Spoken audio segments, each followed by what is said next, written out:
As I was listening to the testimony of Tom, we have been given an incredible opportunity. We've been given an incredible message of hope.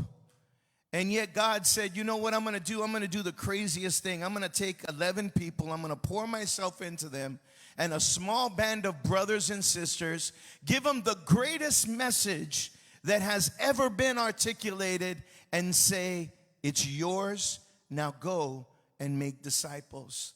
That sounds crazy, but you know, many attributes of the kingdom, they don't make a lot of sense to us here. They don't make a lot of sense to us in our, you know, it's like, well, what do you mean?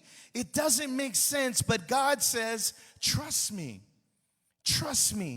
and you will see.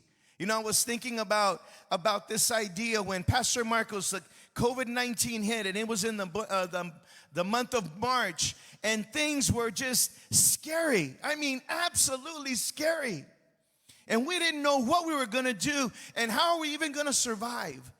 And yet Pastor Marcos came to the pastoral team and he said this. He said, we need to do a distribution because people are losing their jobs. People are losing their stability and people are losing hope, and we need to try to help them out. Now, you guys know my job here is to ask a lot of questions when somebody says we've got to do something. So I started asking, well, how are we going to do it? We don't have a truck. We don't have a forklift. We don't have refrigerators. We don't even have people. We don't have food. How are we going to do this? And I remember looking at Pastor Marcos and saying, how are we going to do this? And I thought he was going to get very spiritual on me. I thought he was going to get very theological on me. And I thought he was going to say something deep. And as we all do when we're being spiritual, we talk in King James English. And he was going to, in his best King James English, say, thou art beforeth me, and all of this stuff. And you know what Pastor Marcos told me? This anointed man of God said this, I don't know. It's interesting that God placed this incredible call before him, this incredible task, and the pastors, before you know it, yes, we're going to do it, we're going to do it. And when we turned to Pastor Marcos and said, how are we going to do it? He said, I don't know. But the kingdom of God says, don't worry about that. I will make a way where there is no way. So with all of that, we committed and we said, you know what, we're going to do this. We don't know how. We don't know the secret. We don't know the way forward, but we're going to do this. And I remember on that first Saturday, a bunch of you came, and we had our mask, and we had everything. And out of nowhere, food became available. And on that day, we were shouting glory because 150 boxes were given out. 4 people gave their heart to Christ, and every car was prayed for by our prayer team. So out of nothing, we were able to supply the needs to that. I'll never forget, Pastor Marcos called me and said, you know what, somebody's giving us some stuff, but it needs to be refrigerated.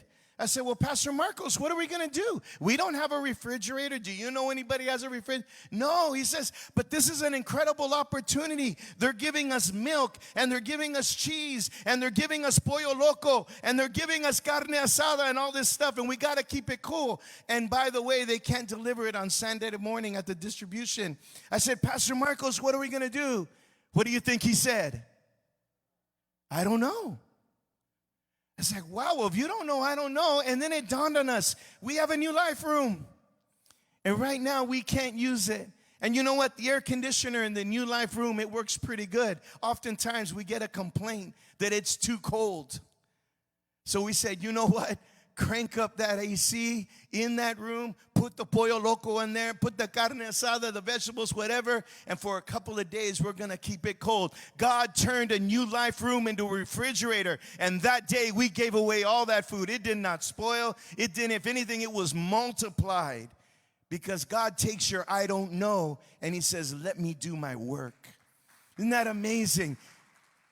Now, the seeds of that started. I want you to know that since that week, there has not been 1 week that we have not distributed food, a message of hope, and prayer to our community. Just this last week, those 150 boxes turned into 3,000 boxes, multiple people getting saved, and hundreds of people being prayed for. God takes your I don't know, And he says, let me be God in that situation.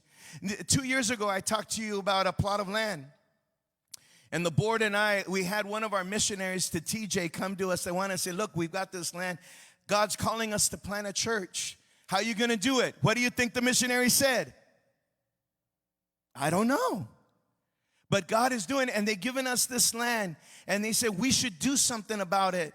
And so the board, the missions board, some of which is sitting right over here with Pastor Kat, we got on a van and we went down there and we looked at a piece of dirt.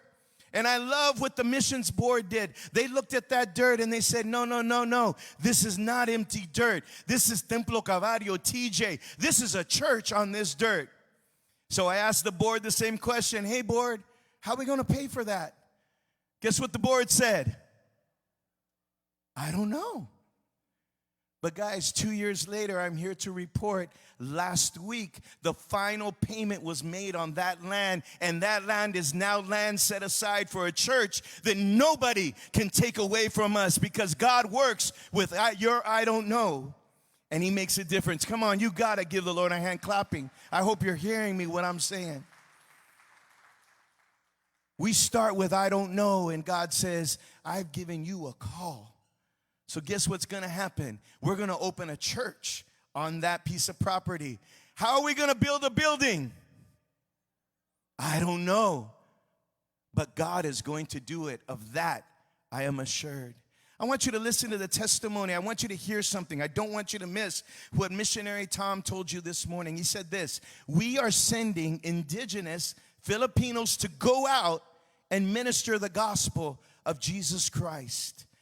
That is a miracle. Because 17 years ago, when God put it on him and his wife's heart to say, we're going to go get on a plane and go over there and we're going to reach the Philippines for Christ, what do you think the answer was when they said, how are we going to do it? I don't know. But God is calling us to do the incredible. He works with the I don't know. And I want you to listen to what he says. From nothing, nobody had been saved yet under their ministry in the Philippines. No buildings have been built yet. And yet they got on a plane 17 years ago and said, I don't know what's going to happen, but I know God has called me to make a difference, called us to make a difference in the Philippines. And people like us, you and I said, you know what? We can't go with you, but here, we're going to plant seed into your ministry every single month, and we have done so. We have done so every single month. Now listen to his testimony now. Now that I don't know has turned into a ministry that has discipled the Philippines to the point that now they are being sent out to go and give a message of hope. And as he said, to very difficult places. And yet God says, I take your I don't know and I turn it into a miracle. The Philippine nationals are now going out and giving the very same message of hope, having never heard it before, because our missionaries, Tom, said, yes, I don't know what I'm going to do. Buildings have been built. Schools have been built. A building they call the Dream Center, which some of you sitting in this room, Dave, I know you're out here somewhere. There was a floor that was breaking in that. We have now supported that floor. And Tom reported to me just a little bit ago, they're using that room every single day to disciple people to Jesus Christ. God takes your I don't know and he says, let me be God. Let me be God, and you can see what I can do. Great testimony, huh, David? Now you know. Every single day. It's okay that you don't know, but this morning I'm saying, listen to the voice of God. But you know where God works the best? When you say your I don't know, he works best when he says, let me do it through you. Look at Isaiah 61. We've been called, Templo, Calvario, to take a message of hope here, near, and to the ends of the earth. So when you say, I don't know, you're being right and you're being truthful. That is true. But in reality, God is not done with that end of the story. God is not finished with you at that point. God says this, wait. Before you decide what you can do, remember this. The Spirit of the sovereign Lord is on me. I want you to say that. I want you to hear that again. When you say, I don't know, remind yourself, the Spirit of the sovereign Lord is upon you. That completely changes your I don't know from a statement of depravity, from a statement of unsurety, from a statement of hopelessness. The Spirit of God is on me. I don't know means I can't wait to see what God is going to do. I can't wait to see how God is going to change a nation. I cannot wait to see how God is going to change Santa Ana. I cannot wait to see how God is going to change Anaheim. I can't wait to see, and I don't know how he's going to do it, but the Spirit of the sovereign God is upon me, and I know it's going to happen. Do you believe it? Do you believe it? The Spirit of the sovereign Lord is on me because the Lord anointed me. I want you to say that with me. The Lord anointed me. No, I want to hear you. The Lord anointed me. Yes. The Spirit of the Spirit of God is upon you, and the Lord has anointed you. And the Lord has anointed me to make a difference, to proclaim the good news to the poor. Who's the poor? Obviously, God doesn't worry about money. He's not talking about the poor because of what they don't have in their wallet, although there's an incredible ministry there, and I'm not denouncing that, but the poor are the people that are lost without Christ. They're the ones that need a message of hope and a cup of cold water. Those are the ones that Pastor Marcos was thinking about when he said, we've got to help them out. But he's also the same one that said, we can't stop with just a cup of cold water or what I call the box of love. We have to give them a message of hope. We have to give them a message of hope that God can make a difference in their life. I've heard the testimonies from Tom and all the different things and the people that they're ministering to. They need a message of hope that supersedes this area. Literally can go all around the world. To proclaim the good news to the poor. He has sent me to bind up the brokenhearted, to proclaim freedom to the captives and release darkness from the prisoners. God is doing amazing things, and we're inviting you this morning to be a part of it, here, near, and to the ends of the earth. God can take your I don't know. I don't know what I can do about missions. God says, listen to me. The anointing of the sovereign Lord is upon you, is upon me to make a difference in this world. So I invite you this morning to make a difference in this world, to take God at his word and allow that word to change. Don't worry about your I don't knows. The world is a big place, I get this. The world is in a global pandemic. But as Tom told us a few minutes ago, God's mission doesn't stop. God's mission doesn't stop because of a global pandemic. If anything, it's intensified and it's perpetuated to a whole new level. God will take your I don't know and do miraculous things with it because he has anointed you, the sovereign. The sovereign Lord has anointed you to do so. I think in terms of how God took this ridiculous thing, this ridiculous mantra that to the mind doesn't make any sense, and said the world will never be the same as a result. Never be the same as a result of the message that you and I have. Let's grab hold of that truth.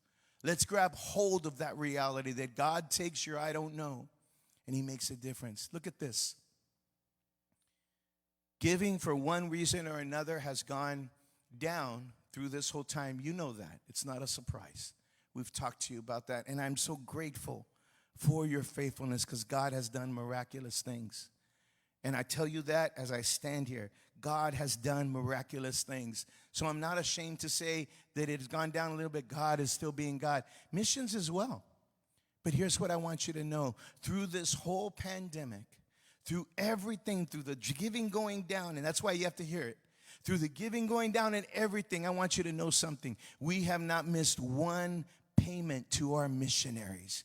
We are still planting seed in every one of those ministries all over the world. You are doing that. Put your hands together this morning and rejoice in that fact. This is not an abstract thought that we're talking about. Missionary Tom is sitting right over here. Every month he gets a check from us. It might not be much. I certainly wish it was a lot more. I wish it was a lot more, and it will be a lot more someday soon. I believe in that. But here's what I do believe. Whatever we give Tom is nothing compared to what God does when he takes that giving and he blows it up and he multiplies it.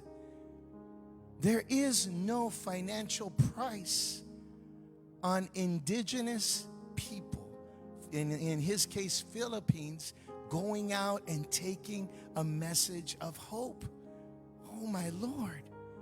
That's what happens when our giving meets God's opportunity.